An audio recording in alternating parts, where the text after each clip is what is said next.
Okay. All right, good morning, everybody. It is 9 o'clock, pretty much right on the dot, and we need to roll because I got 16 pages. Okay? Now, 4 or 5 of that is appendix information that I just gave to you so that you could have it to look at. But we do seriously need to get started. If you would, open your Bible to Acts 12. Open your Bible to Acts chapter 12. Okay? So, this morning, by the way, for those of you that are going to watch this later on and sitting here, the notes you should have in front of you are titled Acts 12:4, Don't Pass Over Easter. You like that? Okay? So there you go. Those of you that thought I couldn't do a pun, you can just remember that next time. But in all seriousness, let's read from Acts 12 verses 1 through 4, and then we'll get into the notes. Acts 12 verse 1. It says here, "Now about this time Herod the king stretched forth his hand to vex certain of the church, and he killed James, the brother of John, with the sword. And because he saw it pleased the Jews, he proceeded further to take Peter also. Then were the days of unleavened bread. And when he had appeared unto him, he put him in prison and delivered him to 4 quaternions of soldiers to keep him, intending after Easter to bring him forth to the people." Okay? So you can see right there in verse 4, it says what? It says Easter. Okay? So to the notes. This morning we are going to take a break from our study of preservation into something that I have been wanting to teach on for at least the past 2 years. Our studies on preservation over the past 7 months since September 2016 have made it known that I am rethinking some of the common messaging used to defend the King James position. Okay? So that's been pretty clear to you, I think, over the last 7 months, those of you that have been part of the class. Okay? And what I mean by that is how it's explained. Okay? It hasn't been explained well, in my opinion, in a lot of different ways. Okay? So the question of whether or not Easter is an accurate translation of the Greek word Pascha in Acts 12:4 in the King James Bible is in many ways a microcosm of the larger discussion we have been engaged in over the past 7 months. So while this is a bit of a digression from what we've been talking about, it is certainly not wholly unrelated from what we've been looking at over the last 7 months. This is true particularly as it relates to the subject of verbatim identicality, as you'll see as we unfold this, okay? Critics of the King James in general, and King James onlyism specifically, have sought to use Acts 12:4 as a case in point to prove that the King James Bible is not inerrant. It is alleged that Easter is a mistranslation of the Greek word Pascha, and therefore constitutes an error in the King James Bible. Defenders of the inerrancy of the King James Bible have sought to answer these critics and have put forth arguments for why Easter is not a mistake in Acts 12:4. Okay? Let me just be frank and upfront with you about it. I think everything that I have ever read, seen, or watched on this topic, I think is completely false on both sides. On the anti-King James side and on the King James defense side. Okay? I have read a bunch of material. I've watched about 10 to 15 hours worth of videos of people explaining this. And based upon the research that I have done, I cannot find anybody who I think got it right. Okay? So, just so you know, what I'm about to present to you is a completely different explanation of it than I have heretofore heard ever presented by anybody. Okay? Now, that doesn't automatically obviously make it right. But I think I have some good reasons for thinking what I'm thinking that I intend to explain to you over the next 3 weeks. Okay? So the goal of these studies over the next couple weeks will be to look at both sides of this controversy with a goal of reaching a reasonable and factual conclusion. So in order to accomplish this task, we're going to consider the following points. Okay? Number 1, we're going to give a factual consideration of why there's a controversy. Okay? To begin with. Second, I'm going to lay out for you a common King James only defense of Easter in Acts 12:4. Third, we're going to look at, is Easter an exclusively pagan word? Is it exclusively pagan? We're going to look at the etymology of the word. Fourth, we're going to look at Easter in the English Bible, a brief look at the history of translation. And then last, after we've done all that, we'll come back to the passage and give a scriptural exposition of it based upon what we learn in the other 4 points. Okay? So if all goes as planned in this particular lesson, this first lesson, I intend on covering points 1 through 3. So the factual consideration, the defense of Easter by King James only advocates, and then is Easter exclusively pagan are the 3 points that if we get to them all, I will intend to cover in this particular lesson. So let me say, there's a lot to be said. I'm just going to go through it. We're probably not going to have a lot of time for question during the lesson. I'm certainly open to discussion after the fact. And then I'm thinking the last lesson, the third lesson, if there's any questions that are still outstanding, we probably would have time during that third lesson. Remember, I originally said 2 weeks on this, and then I adjusted it to 3. Don't make me go 4, okay? So, anyway, in the end, it will be demonstrated. So I'm telling you here what I'm going to attempt to demonstrate. That Easter in Acts 12:4 means Passover, or is a reference to the Jewish feast. Okay? And it is not a reference to a spring pagan festival or a Christian holiday.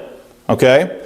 So I am going to make the contention to you throughout the next 3 weeks that Easter is a perfectly acceptable English word to say Passover in English. Okay? And I'm going to demonstrate that to you through a variety of different points that we're going to start working our way through. So I don't think Easter is pagan, which sets me apart from the traditional King James only defense. At least that's not what it meant or what they were intending to say in that verse. Okay? Nor do I think it is referring to a Christian festival as some others have argued. Okay? So, let's get into the factual considerations first and understand why there's a controversy. So if you look at the notes there at the bottom of page 1, it says the Greek word Pascha occurs 29 times in 27 verses. So the controversy is this word here, Pascha. Well, that's not really the controversy. In the King James Bible, that word appears a total of 29 times. Okay? So it appears 29 times in 27 different verses. Okay? Now, that's a fact. That's a fact with respect to the Textus Receptus that supports the King James Bible. That's a fact with respect to the critical texts that underlie modern versions. Okay? So 29 times the Greek word Pascha occurs in the New Testament text. Now, with respect to the King James Bible, 28 of these times, the King James translators... 28 of these times, the King James translators rendered that word as Passover in English. Okay? One time, the King James translators render that word what? Easter. Okay? And obviously, where does that happen? That happens in Acts 12:4. Okay? Now those are the facts. Okay? No one on either side of that is going to argue with that. Okay? No one on either side of the debate is going to argue how many times it occurs, how many verses it occurs in, and what the King James translators did with respect to it. So of the 29 times, 28 times the King James translators said Passover, and one time they said what? Easter. Okay? Now, let's go back to the notes. So only in Acts 12:4 did the King James translators render the Greek word as Easter in English. Critics of the King James only position routinely point to Acts 12:4 to demonstrate that the King James is not inerrant and contains mistakes. This critical theorizing is fundamentally based upon the following 2 points. Okay?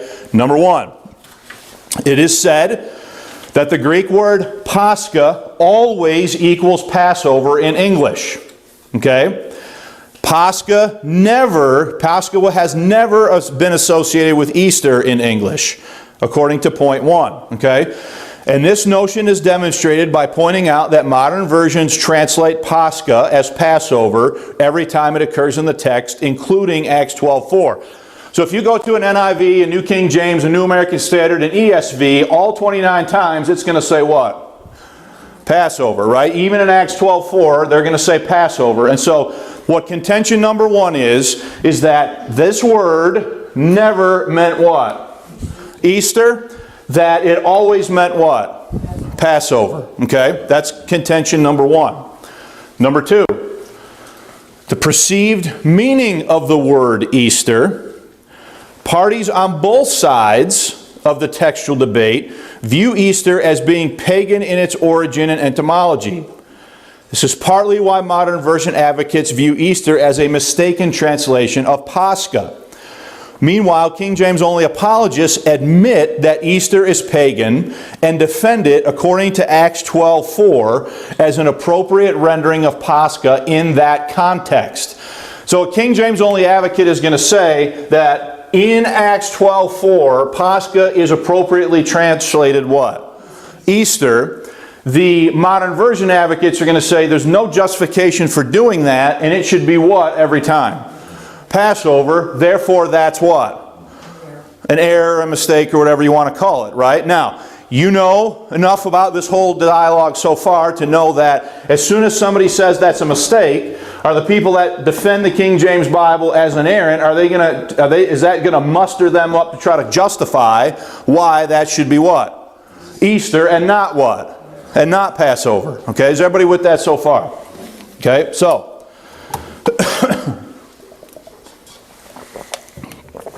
the comments of James R. White, excuse me, in the King James only controversy regarding the use of Easter in Acts 12:4 by the King James translators are emblematic of the position taken by those who are critical of the King James Bible.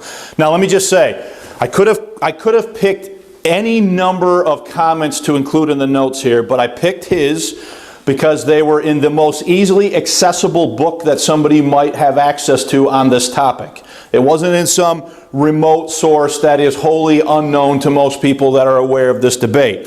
So, James White says the following in the King James only controversy. He says, quote, "One might include the KJV's unusual rendering of Acts 12:4 as more of a mistranslation than an ambiguous rendering.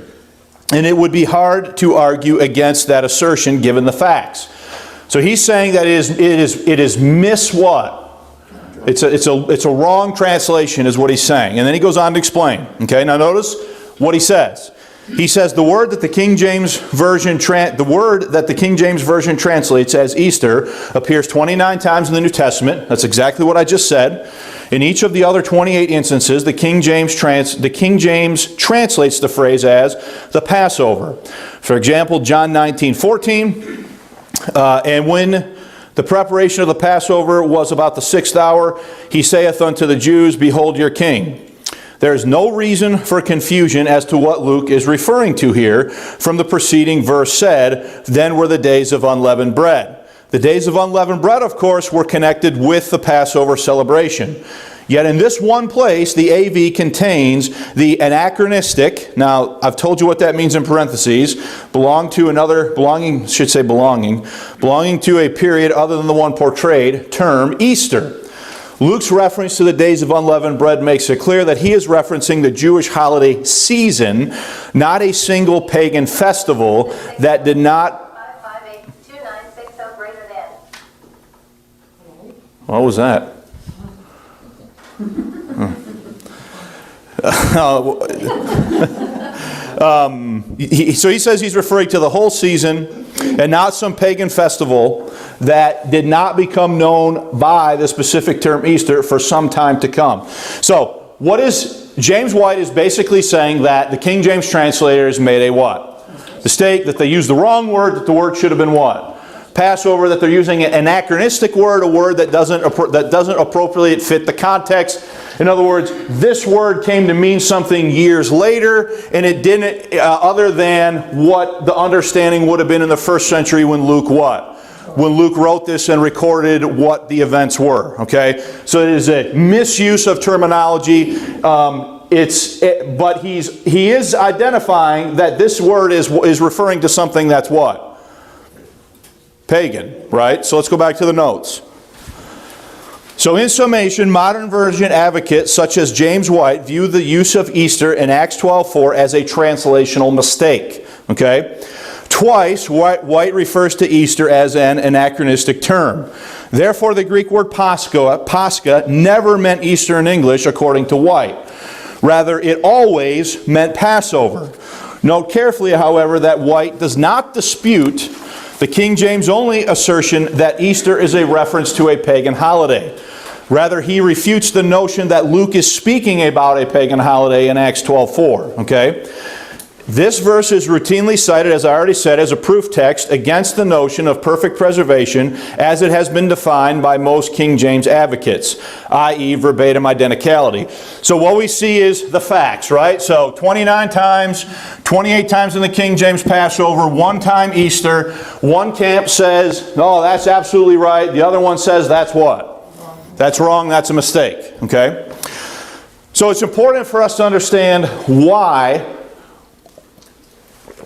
or what line of reasoning is used by those who are going to defend Easter. Okay? So let's go to the next point. King James only defense of Easter in Acts 12:4. Believers in the inerrancy of the King James... By the way, okay, here's what happens. King James advocates come along and they say the King James is what? Inspired. Perfect. Right? Inerrant. Right? And then the critics come along and they're trying to find what?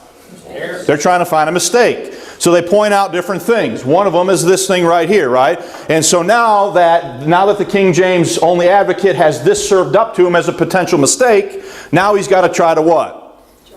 Now he's got to try to figure out a reason how he's going to what?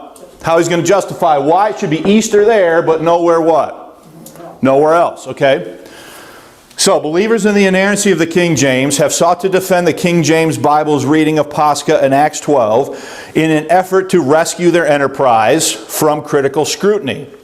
The classic example of a King James only defense of Easter in Acts 12:4 can be found in Dr. Samuel Gipp's 1989 publication, The Answer Book. I have a copy right here. This was given to me by a saint at the church, at my dad's church in 1996 when I graduated from high school. Okay, so while I have moved on from a lot of what Gipp has to say and no longer buy it, I still keep the book because it's important to me of who gave it to me. But I do have a copy of the book, and what we're going to look at is taken from his explanation of why Easter in Acts 12:4 is not a mistake. Okay? So, as the title suggests, the Answer Book is written in a question and answer format in which Dr. Gipp seeks to answer some of the frequently asked questions regarding King James onlyism. The question and answer regarding Easter comprise the book's second question.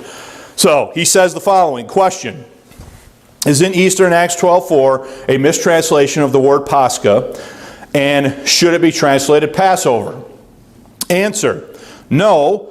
Pascha is properly translated Easter in Acts 12:4, as the following explanation will show. So he's saying that it should be what? Easter there, not what? Not Passover, okay? So consider the following summation of Dr. Gipp's explanation for why Easter in Acts 12:4 is not a mistranslation on the part of the King James translators, along with some supporting quotations from the Answer Book. Okay? So what I did is I took question number 2 and I just broke down the main contentions and then supported it on each contention underneath with a citation or a quote from what Gipp says in the Answer Book. Okay? So Gipp's first point is that Easter is an ancient pagan holiday connected with the worship of the goddess Astarte and Ishtar. Okay? And he says, quote, coming to the word Easter in God's authorized Bible, they seize upon it, imagining that they have found proof that the Bible is not perfect. Fortunately for lovers of God's Word, they are wrong. Easter, as we know it, comes from the ancient pagan festival of Astarte, also known as Ishtar, pronounced Easter. This festival has always been held in the month of April. It was, in its original form, a celebration of the earth regenerating itself after the winter season. The festival involved a celebration of reproduction. For this reason, the common symbols of Easter festivals were the rabbit, the same symbol as Playboy magazine, and the egg. Both are known for their reproductive abilities. At the center of attention was Astarte, the female deity. She is known in the Bible as the Queen of Heaven. She is the mother of Tammuz, who was also her husband. These perverted rituals would take place at sunrise on Easter morning. For the references in Jeremiah and Ezekiel, we can see that the true Easter has never had any association with Christ. Okay? Problem then on the top of page 4. Even though the Jewish Passover was held in mid-April, the 14th, the pagan festival of Easter was held later the same month. How do we know Herod was referring to Easter in Acts 12:4 and not the Jewish Passover? If he were referring to the Jewish Passover, the translation of Pascha as Easter is incorrect. So understand, what's Gipp saying? He's saying the exact opposite of what I said I was going to prove. He's saying that if it is referring to if it is referring to the Jewish festival, then that's what? Wrong. It should have been what? But he's already decided that it's not referring to a Jewish festival, it's referring to what? A pagan festival. Is everybody with that so far? Okay. If he was indeed referring to the pagan holy day, Easter, then the King James Bible 1611 must truly be the very word and words of God, for it is the only Bible in print today which has the correct what? Reading. Does everybody understand what Gipp's saying? Okay. Let's move on. Passover, his second contention is that Passover occurred. So he's going to explain why this has to be a pagan thing. So he says that Passover occurred on the 14th of the month, and that no event after the 14th is ever referred to as the Passover. So I'm going to draw a little chart here. Okay. So this is the 14th, 15th, 16th, 17th, 18th, 19th, 20th, 21st. Okay? And he says, why don't you turn to Exodus 12. We're only going to have time to look at one of these.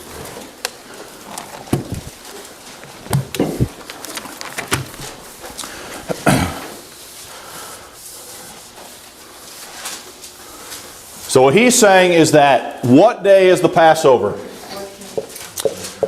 He's saying that the Passover is what? The 14th, and he's going to say that from the 15th to the 21st, these are the days of what? Unleavened what? Bread. Okay? And his fundamental contention is that only one day, one of these days is ever referred to in the Scripture as what? Passover. Okay? Now let me explain. I gotta quit talking and get to the verse. Exodus 12, verse 13. And every firstling of an ass thou shalt redeem with a lamb. Wrong chapter. Sorry, chapter 12. Yeah.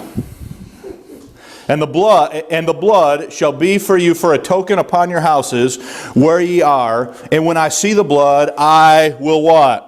Pass over you, and the plague shall not be upon you to destroy you, and I will smite the land of Egypt. And then he says, and this day shall be unto you for a memorial, and ye shall keep it a feast unto the Lord. Throughout your generations ye shall keep it a feast by an ordinance forever. 7 days shall ye eat unleavened bread. Even the first day ye shall put away leaven out of your houses. For whosoever eateth leavened bread from the first day until the seventh day, that soul shall be cut off. And in the first day there shall be a holy convocation. In the seventh day there shall be a holy convocation. And he goes on here, right? But go to verse 18. He says, and in the first month, on the 14th day of the month at even, ye shall eat unleavened bread.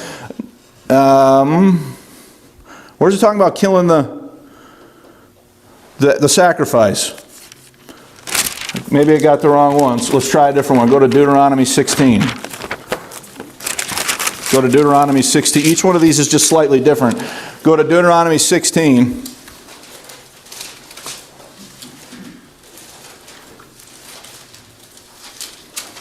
Maybe I gave up on the other one too quick because I didn't immediately jump out at me what I was looking for. But he says in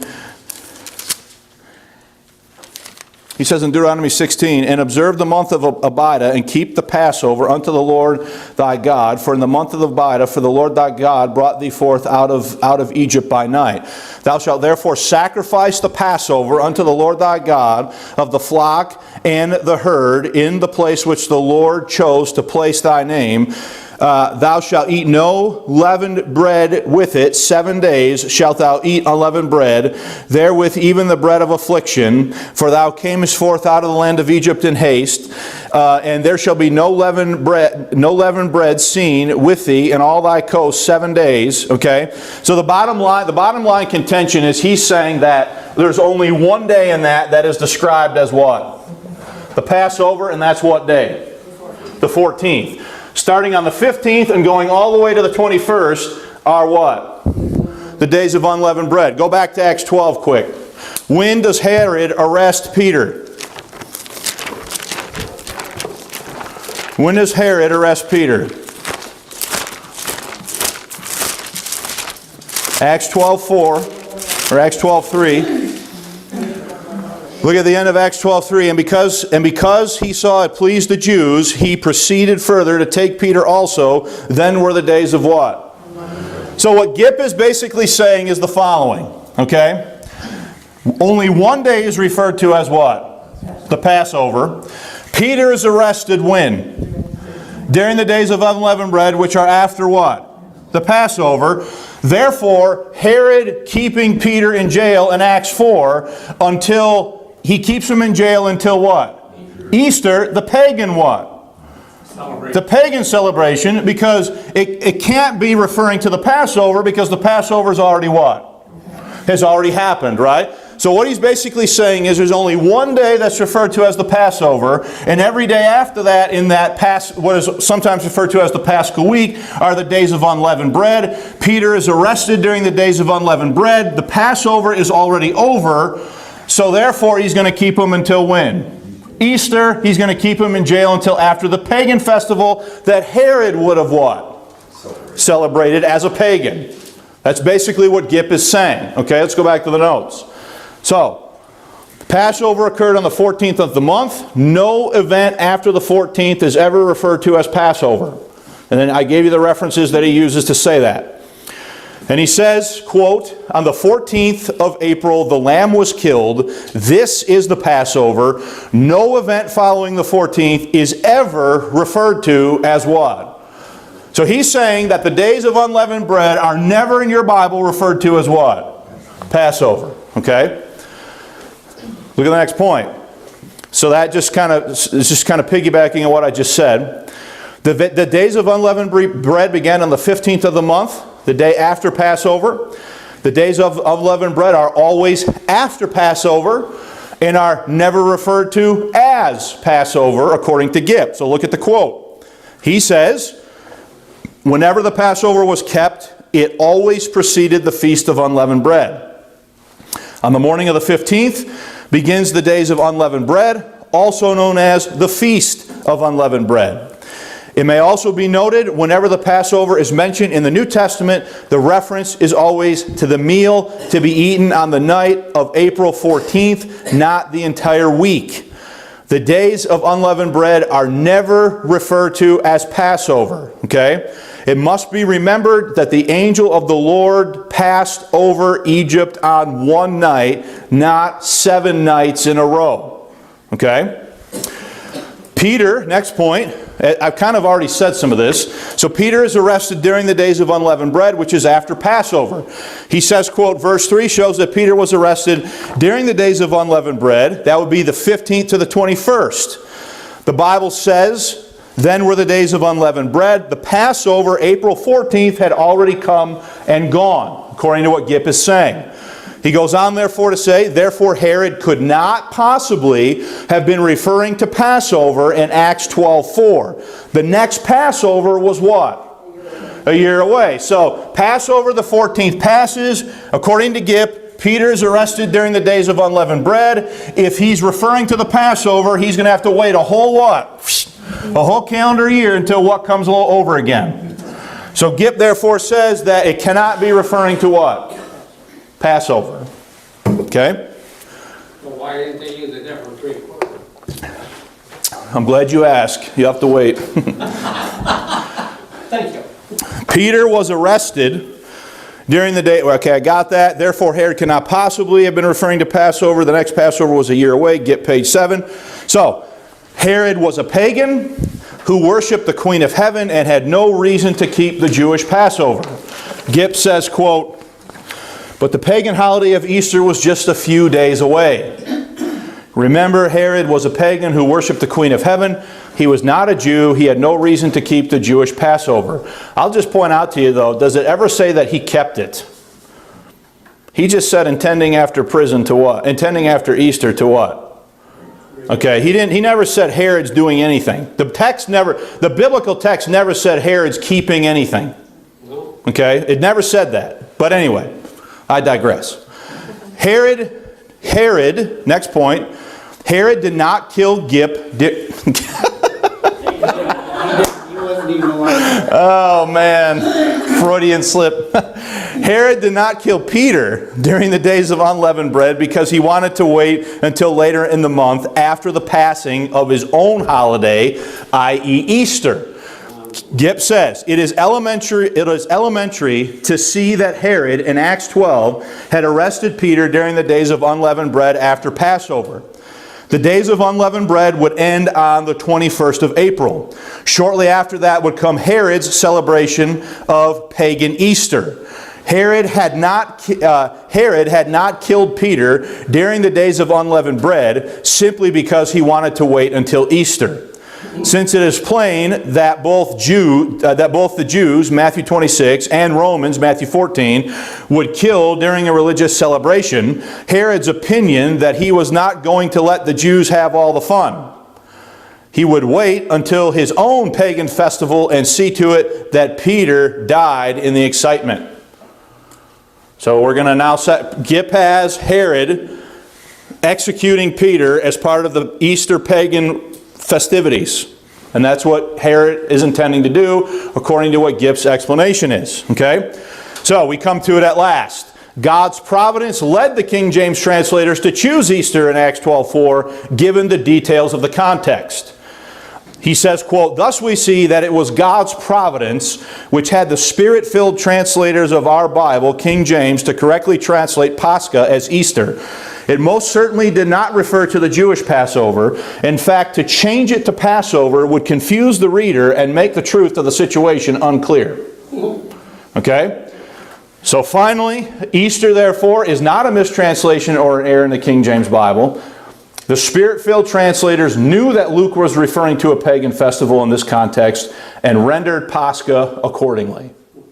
Now, whether you agree, disagree, all I'm asking at this point is, do you understand what he's saying? Okay, do you understand the argument that he's making? Okay, yeah. So there's two reasons why the King James only people hold to that, right? It's a pagan holiday and Passover and the unleavened bread are separate events. Yeah, but yes, but they're connected to each other. The reason they're saying that about Passover is because of how they define. They'll argue one or the other, who the person is. Most of the time they're combined. Those two ideas are joined at the hip in the argumentation. Okay. In almost every case that I've seen. And I got some more examples here, okay, that I've listed out. So the argument presented above by Dr. Gipp in defense of the King James Bible's use of Easter in Acts 12:4 is by no means unique to his writings. The same or very similar arguments are found in a host of pro-King James literature. The following list is a mere sampling of volumes articulating similar arguments. Thomas Holland, Crown with Glory, Floyd Nolan Jones, which version is the Bible, D.A. Waite defending the King James Bible, and then this King James Bible defined. Okay, I know a couple of the saints here in the assembly have that. If you go to the next page, notice how they define. There's a note at the bottom of the page in that King James Bible defined on Easter in Acts 12:4, and it says Ishtar, ancient pagan festival. Easter was originally the name of the pagan spring festival that occurred at about the same time as the Passover. Okay, that's what it says, right, Ron? All right, now that Bible was edited by D.A. Waite, the same guy who wrote the book above. Okay, so just to be clear about all those facts. So, in summation, The prevailing defense of Easter in Acts 12:4 in King James only literature is based upon the following assumptions. One, the Jewish Passover had already what? Passed. And two, that Easter is referring to a pagan celebration that Herod, a pagan king, would have been observing. So Mike, yes, they are, I suppose fundamentally there's two different things. So I said, what they're, I've seen guys argue, keep them separate, but most of the time they're smushed together. Okay? So, mark well, now there's a couple things that you need to sort of make sure you're paying attention to here. Okay? So mark well on this point, King James advocates agree with James R. White that Easter is pagan in origin, meaning in application. They both agree about that. Okay? White views this as justification for his position that Easter is a mistranslation of the Greek word Pascha, whereas King James onlyists defend Easter because they believe that the context of Acts 12:4 points to a pagan festival that Herod was observing. So do both sides agree that that's pagan? Yeah. One side says therefore that's a mistake, and the other side says no, that's exactly what it needs to be based upon the timing of Passover and unleavened bread. Is everybody following that? Okay.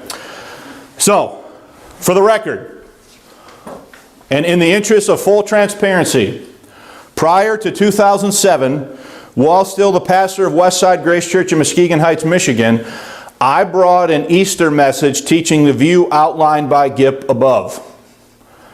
So, I was given this book as an 18-year-old. I read it, and it seemed reasonable to me that would be an explanation to defend why that should be what? Easter. Okay? So I accepted at the time Gipp's teaching on the matter in sort of an uncritical way. I assumed he knew what he was talking about. It sounded reasonable to me, and so I thought it's true, and I sort of ran with it. All right? So I'm confessing my sins to you there, I suppose. My lack of Bereanness on that point.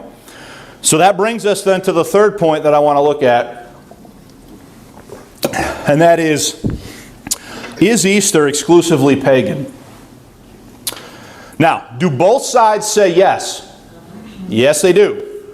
One side says, exactly our point, that's why it has to be what? Easter. The other side says, that's what?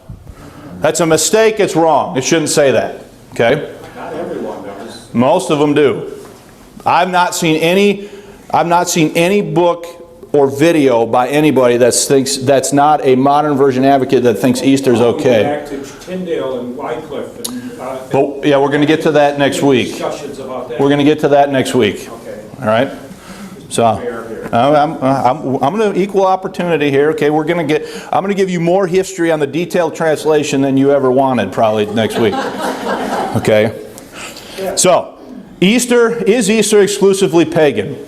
An article on the King James Version Today's website titled Easter or Passover in Acts 12:4 first caused me to question the explanation provided by Dr. Gipp in the previous section. This article provides a framework for the discussion outlined in this section. While the KJV Today article does a fair job of highlighting the etymological history of the English word Easter, it is ultimately incomplete. The article says nothing about the historic connection in the English language between Easter and the Jewish Passover. Consequently, I do not agree with the article's overall conclusion that Easter in Acts 12:4 is referring to a Christian festival. Okay? So in this section, we're going to consider the following subpoints regarding the etymology of the English word Easter. First, we're going to look at the influence of Hislop, Alexander Hislop. Second, we'll look at the etymology of Easter. Third, we'll look at the Christian use of Easter. And last, we'll look at the connection between Easter and Passover. Okay? So, the influence of Alexander Hislop. Exhibit A. 1853 book by Alexander Hislop, The Two Babylons, or Papal Worship, proved to be the worship of Nimrod and his wife. Very popular book written in the mid-19th century, very popular among fundamentalists in the 20th century, especially those who are anti-Catholic and view the Catholic Church as corrupt and guilty of all manner of sins and wickedness and all sorts of things. Very popular book in fundamentalism in the 20th century. Okay, the true identity, the true utility of the King James Today article is found in that it serves to break the almost slavish connection between Easter and Ishtar Astarte / in the minds of many believers on both sides of the textual debate. Okay? The connection between Easter and the Semitic goddess Ishtar or Astarte in the minds of modern Christians can be traced back to the publication of The Two Babylons by Alexander Hislop in 1853. Hislop, an outspoken critic of Roman Catholicism, falsely postulated an entomological relationship between Easter and Ishtar or Astarte based upon phonics, phonetics. Easter, Ishtar, gotta be the same. Okay? Yeah, I heard that. So look at the quote from Hislop. He said, quote, this is quoting Hislop, page 103, he said, "What means the term Easter itself? It is not a Christian name. It bears its Chaldean origin," that's Babylonian, Chaldean is Babylonian origin, on the very forehead. Easter is nothing else than Astarte, one of the titles of Beltis, the Queen of Heaven, whose name is pronounced by the people of Nineveh, was evidently identical with that now in common use in this country. That name was found by Lanyard on the Assyrian monuments is Ishtar. So what is Hislop saying? He's saying that Easter has its etymological origin back to what? Ishtar and Astarte, the Semitic goddesses of the Babylonians. Okay? Now, let's be clear. What did Gipp say? Where do you think Gipp got the idea from? He got it from here. How do I know? I watched 3 videos of him saying that that's where he got it from. Okay? So, he, in the 19th century, is influencing him in the 20th century. You got to understand the connection here on this point. Okay? So let's go back to the notes. According to the KJV Today's article, Easter and Ishtar/Astarte are not etymologically related. Quoting from the article, "While it is true that Ishtar, a form of Astarte, sounds similar to Easter, the two words are not etymologically related. Astarte in Hebrew," and then this name is derived from, then he gives the Hebrew word, which means increase or flock. And Astarte is translated as flocks 4 times in the King James. Hence the name Astarte or Ishtar is a Semitic word related to animal fertility. This makes sense because Astarte was regarded as a goddess of fertility. Now he's talking, the King James Today article is talking about what these words meant when? In the Old Testament, right? In Hebrew, okay? Hislop's false etymological connection between Easter and Ishtar/Astarte was only one of his mistakes. As we will see in the next subpoint, the true origin of Easter is connected with the Anglo-Saxon goddess Ostre. So, number one, he misidentifies what the connection is. The English word Easter has nothing to do with the Semitic word. Absolutely nothing to do with it at all. That etymological connection has nothing to do with Astarte Ishtar. Not even at all. It has to do with something else that's derived out of Anglo-Saxon, which makes sense because it's English derived out of Anglo-Saxon. Yes. Okay? So, number one, Hislop is wrong about the etymological history of the word. Okay? I got to move quick here because we're running out of time already. I told you. Okay? More importantly, however, is his advancement of the notion, and this is the bigger point. More importantly, however, is his advancement of the notion that any word derived out of paganism mandates an absolute pagan meaning / connection in later modern usage. For example, if I make a dinner appointment for Thursday night, am I automatically worshiping the Norse god Thor, for whose name Thursday is derived? I don't think so. I don't think so. Okay, no. I'm just talking about what day of the week I'm going to meet someone for dinner. So, let me back off that for a minute. If you're going to make a big deal about all this stuff, you got to change the months you use, you got to change the days of the week, you got to change everything because it's all derived out of what? paganism, okay? So let's just be honest about it. We got to be honest about where our language came from and what the true roots of it were, okay? So this highlights the true error of Hislop is found in his confounding of a word's origin with its later / modern usage. Just because a given English word is of pagan origin does not mandate pagan meaning in modern usage. That's just a fact. Okay? Bryan is the author of an internet article titled Acts 12:4, Passover and Easter, in which he states the following regarding the errors of Hislop. He says, quote, "The idea that Easter is derived from Ishtar Astarte seems to come first or second hand from Alexander Hislop's 1853 book, The Two Babylons. As far as I can see, Hislop repeatedly makes the assertion of a connection between Easter and Astarte, but never provides any sources for his claim." I would second that. I read this thing a bunch of times looking for a source, and he never says what his source is. He's just connecting the two words because phonetically they sound what? The same. Okay? Where am I at? Oh yeah. What is entirely ironic is that Hislop is not arguing that Easter was associated with Astarte at the time of Herod. His argument is that Easter was originally entirely Christian, but was corrupted by the Roman Catholic Church, incorporating elements of pagan religions, including Astarte, in the 5th century AD, long after Herod what? So is Hislop, even if Hislop were right, is he even making the point that Gipp needs him to make his point? No. Is everybody with that? I know I'm talking fast, but I'm trying to finish. Okay? So I'm at the bottom. Despite this alleged connection of Astarte with Easter, many scholars now think this connection is a false etymology, meaning that it is only assumed because of the similar sounds between Easter and Astarte. Instead, the name Easter is probably derived from the Anglo-Saxon pagan goddess post-dating Herod of Ashtar. So, I mean, he's making the point here that even if that is pagan, it's got nothing to do with what's going on in Acts 12 what? 12:4. Okay? Once Hislop, so I'm on that next point. Once Hislop connected Easter and Ishtar/Astarte, it was picked up on by Protestants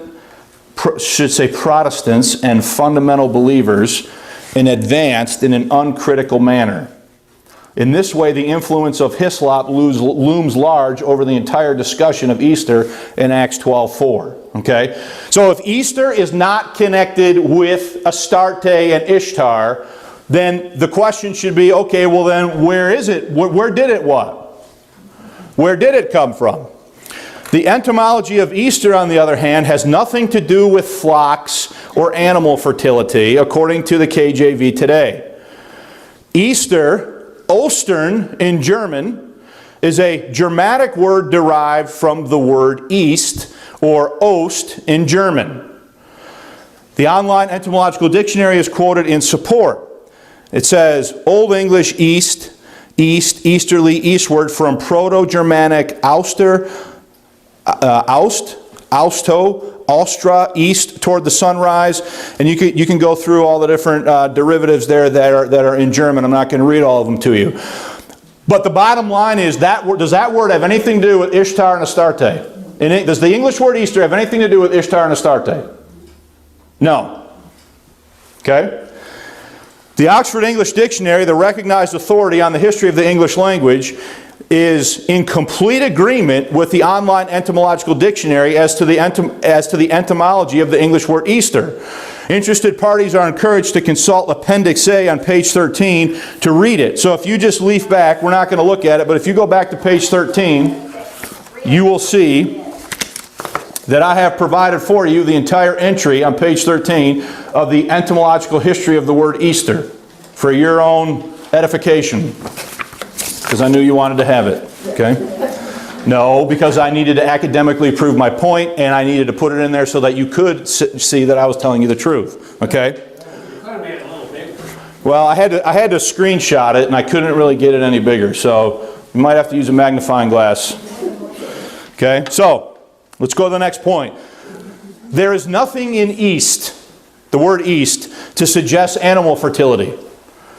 Hence, the word has nothing to do with Astarte or Ishtar. Relating the Germanic word Easter to the Semitic word Ishtar is as fallacious as related the English word baby to the Semitic word Babylon, according to the King James Version today's article. Okay? Today, East refers to the direction from which the sun rises. The direction of East goes by that name because the Saxon word East meant dawn, sunrise, or morning. Therefore, etymologically, Easter basically means dawn. According to the Venerable Bede, the Old English word for the month of April is, and you can see it in there, Ostermond, or Easter what? Month. Okay? Astray came from the name of a Saxon spring fertility goddess who went by that name. Now, here's the point. Does the word Easter still connect to something pagan? Yes. Does it connect to Astarte and whatever that goddess's name is from the Old Testament? No. It's connecting to something that is derived out of Anglo-Saxonism. Okay? It still has a pagan origin, but let's go on.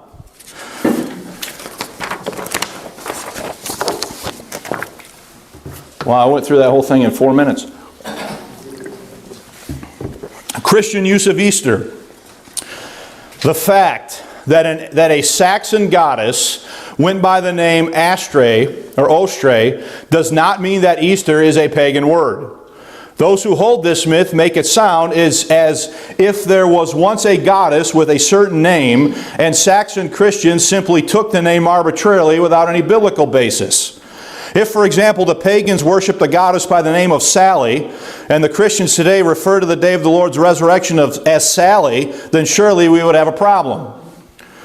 But that is not the case. For Saxon Christians, using Easter as the name of the name of the day of the Lord's resurrection, as Easter was a descriptive word that referred to the dawn or sunrise, we can understand how both pagans and Christians wish to use the word East for their respective purposes.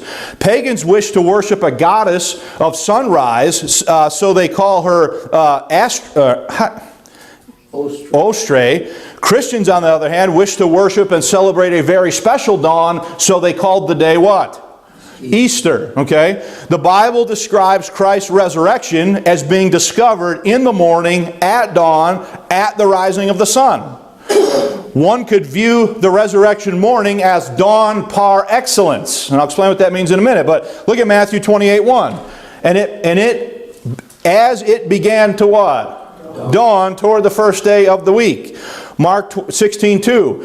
And very early in the morning, the first day of the week, they came unto the sepulchre at the rising of what? The sun. Luke 24:1. Now upon the first day of the week, very early when?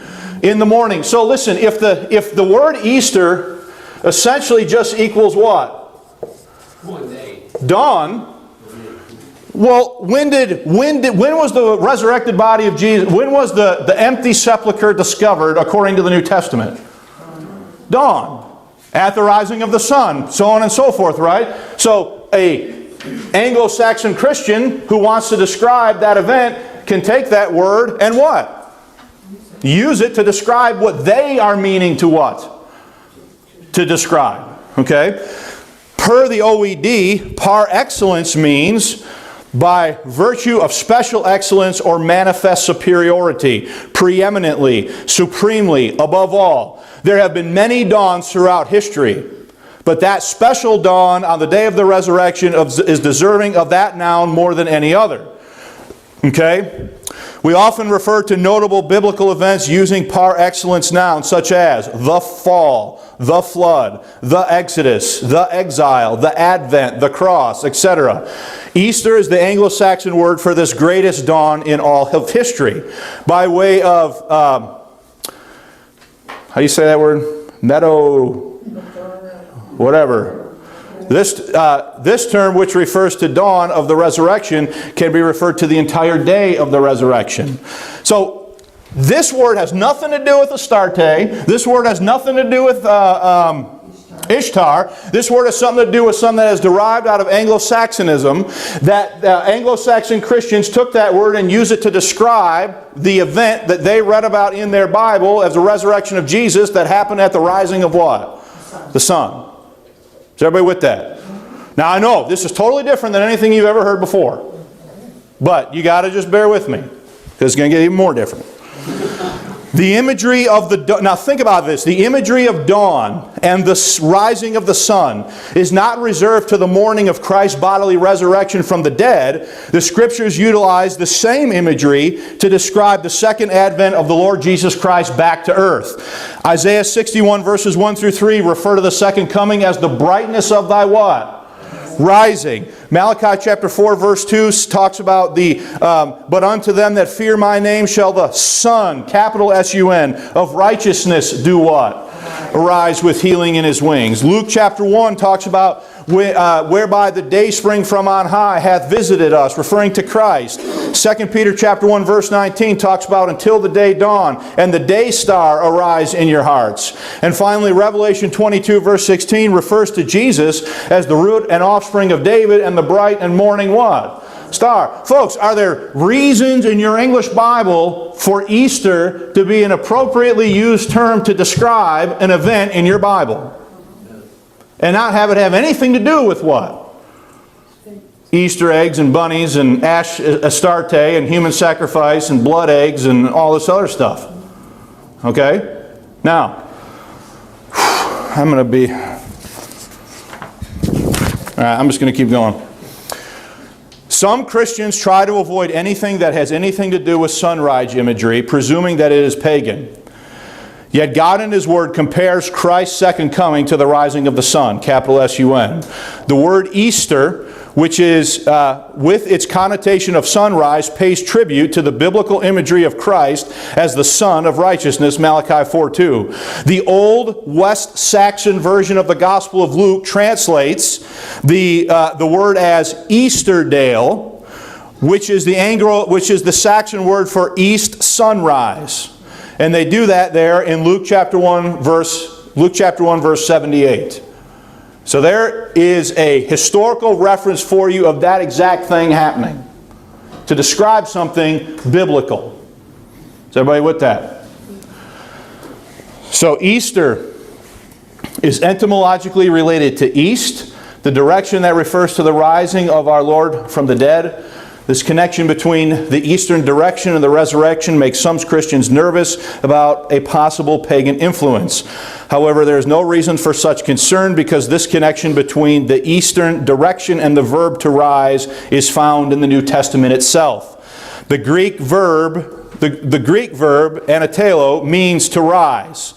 And this is the word that is translated as arise in the above passage in 2 Peter chapter 1 verse 19. Go back up to the top of page 10 and look at 2 Peter chapter 1 verse 19. Look at what I have highlighted there. The day star what? That same word is there and it means arise. It means what? It means dawn. Okay? So, biblically, there is no connection between the eastern direction and the verb to rise. Wait, did I say that right? There is a connection between the eastern direction and the verb to rise, even in the language of the New Testament. The writers of the New Testament did not avoid using this verb despite its derived from the Greek word for east. So, I need to finish this point. Despite any explanation that Easter is derived from a generic Saxon word for the dawn, it is not pagan in and of itself, and it is the mere possibility that a goddess went by the name of Ostrey appears to scare some Christians into avoiding the word Easter. These Christians need to realize that pagans should not be given monopoly over valid words in the English lexicon. See King James Version today, blah, blah, blah. We just have to admit that the English language is a language of a people who were once pagan, and that there were many vestiges of pagan etymology in English. Also to be noted is the irony that this word Ishtar, which some Christians wish to avoid, appears to be related to Esther, which is the name of an entire book of your old Holy Bible. Esther lived in a pagan culture and was given a pagan name, as with Mordecai, which is related to the pagan god Marduk. While it has been demonstrated that Easter has nothing to do with Ishtar, the Bible itself shows that God can redeem a name even if it is in fact related to what? Folks, all this stuff is a bunch of smoke and mirrors that never was a big deal until somebody what? Made it one. Is everybody with that? Now, I know that's going to require some processing on your part, but I need to finish this. The connection between... Now, ooh, here we go. It's going to get thick in here, I tell you what. The connection between Easter and Passover. Now, I've said to you, at Acts 12:4, I don't think it's talking about a pagan festival. And I don't think it's talking about a Christian what? Holiday. I think it's talking about the Jewish what? Passover. In addition to being used as a reference to the day/dawn of Christ's resurrection, Easter has a long history of being used as a reference to the Jewish Passover, according to the Oxford English Dictionary. The KJV Today's article completely overlooks this important and extremely relevant fact. So that's where I stop following what I could prove out of that article. Okay? The second definition provided for Easter in the OED reads as follows. 2 equals Passover, noun, number 1. So let's just stop there. What did the dictionary just tell you Easter equals? The dictionary just told you that Easter can equal what? Passover. Just told you that. Okay? Therefore, the OED states that the second definition of Easter is equal to the first definition of Passover. The first definition of Passover reads as follows. The major Jewish spring festival which commemorates the liberation of the people of Israel from Egyptian bondage, lasting 7 days in Israel or 8 nights in the diaspora, from the 15th day of what? Easter. Now think about that. The dictionary just told you that Easter and Passover mean what? The same thing. Isn't it funny how Gipp or White or nobody else told you this? Nobody else told you this. Because nobody bothered to look. Okay? The Middle English Dictionary. So, okay, oh Pastor, that's Oxford. Okay, let's go back to Middle English. We can do that. The Middle English Dictionary confirms this by offering the following as its second definition for Easter. Equals Jewish what? Passover. Therefore, ample historical evidence exists from a host of English language resources that Easter was used to refer to the Jewish feast day before the word Passover was even invented by Tyndale in 1530.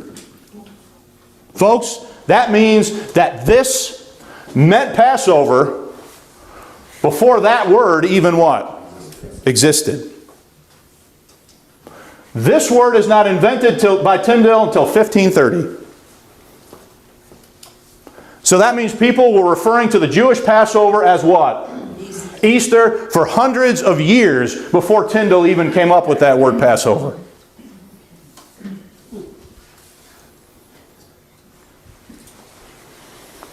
Now, if you look at your notes, Appendix B, on page 14, I've given you every dictionary entry that you need to look at to corroborate what I'm saying. Okay? Wow. We got to quit, but I got a conclusion. I'm not going to have any energy to teach service. So, Tom, you're going to have to preach, okay? So, I'm telling you right there, that this word cannot be proven to exist until Tyndale invents the word in 1530. Which means For hundreds of years, people were referring to the Jewish Passover as what? Easter. Before Tyndale even invents the word what? Passover. Now, don't you think that's probably a relevant point? It seemed like it. It would seem like that's an extremely what? Relevant point. Okay? But more than that, go to Luke 22. Gipp said that no other day is ever referred to as Passover than what day? The 14th. The 14th.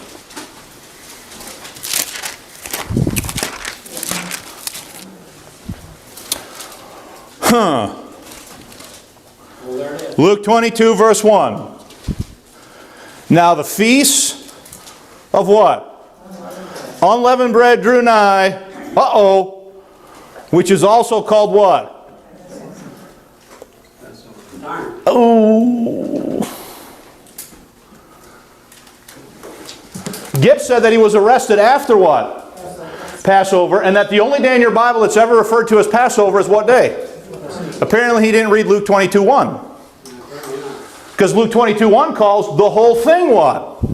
Passover. And I just proved to you that Easter meant what? Passover. So when those translators had Easter in Acts 12:4, they meant to say, what were they saying?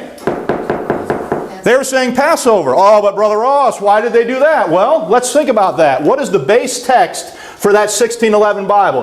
That 1611, but the base text for that was a bishop's Bible. If I go look up Acts 12:4 in the bishop's Bible, guess what they had? Easter. The smoke and mirrors are going away here, folks. This word meant Passover before Passover was even invented, and the Bible clearly says that this entire thing, including the days of unleavened bread, can be referred to as what? Passover.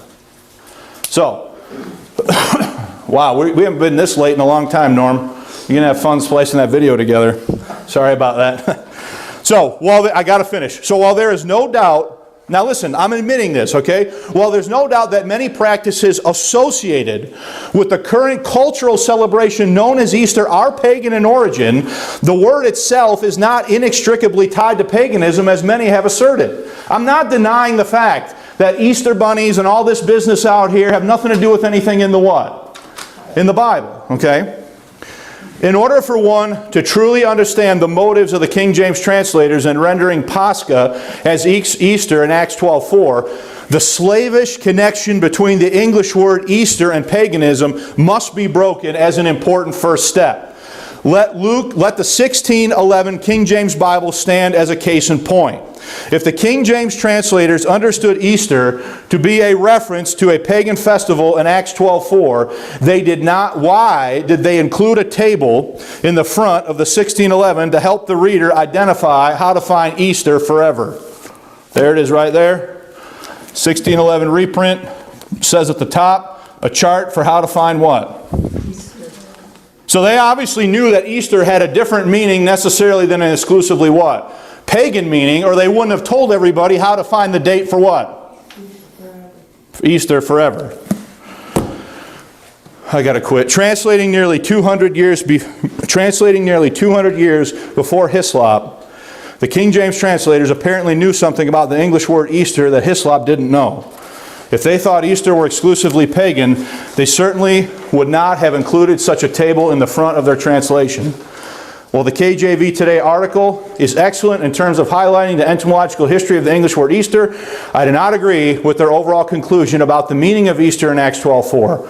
Luke is not referring to the Christian festival of Easter, but to the Jewish feast day of Passover, as we will demonstrate next week when we look at point 4, Easter in the English Bible, a brief history of translation. Not only does the English word Easter refer to the morning of the resurrection, but it was also used interchangeably with the word Passover to refer to the Jewish what? Festival. As we conclude this lesson, here are a couple of points for you to ponder. Number one, why did Samuel C. Gipp, an outspoken proponent of the 1611, he's a big 1611 brother, 1611. Mike knows what I'm talking about. Why did he not take into account the above table found therein for calculating the date of Easter when he was explaining the meaning of the word? And number two, recall from the beginning that James White also embraced the notion that Easter was an exclusively pagan word, and therefore not appropriate translation of Pascha in Acts 12:4. Why does White, an opponent of Gipps's, not refute the King James only understanding of the word Easter based upon a more accurate entomological history of the word? It turns out that the scholars on both sides of the textual debate have not been very scholarly. We got to quit. We're 10 minutes past. Todd is not going to be here, so I need your help with the service. All right, we got to quit though.